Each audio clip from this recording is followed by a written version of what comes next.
الناس كلها بتتفاخر بان حسام حسن افريقي الا احنا نجومنا بنحاول دايما ان احنا نرش عليهم التراب. حسام حسن اسطورة مصر بيتم تعيينه مديرا فنيا للمنتخب الوطني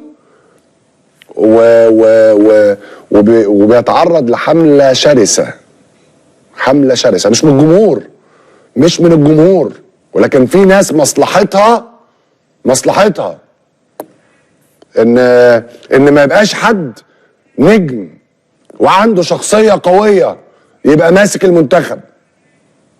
تاني، في ناس مصلحتها ان منتخب مصر ما يبقاش ماسكه حد شخصيته قوية ونجم.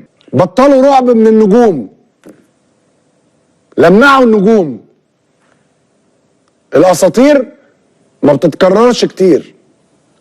الاساطير هنلبسها طراطير وناكلها فطير. يا مزاجنجي الكلام اللي انت رايح تغني. موقف امام عاشور، هو امام عاشور لعيبه كابتن يابا، انا ماليش دعوه احسن لعيب ولا طيب ما هو لعيب ما تجادلش بس في الغلط. اسمع بس، انا بكلمك على اساسيات عشان ربنا يكرمك. انت دلوقتي مشيت طارق حامد صح، ومشيت حسين الشحات صح، ومشيت امام عاشور صح.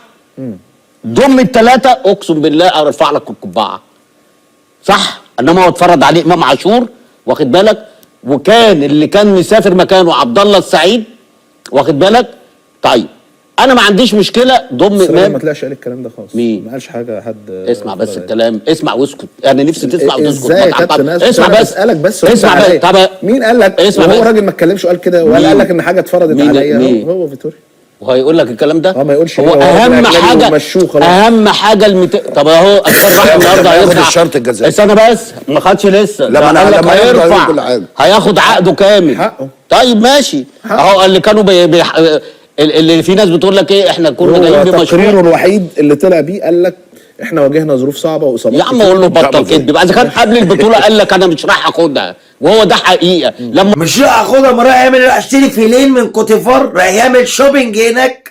الراجل ده ماشي، مش عايزين نتكلم عليه بقى، تعبنا.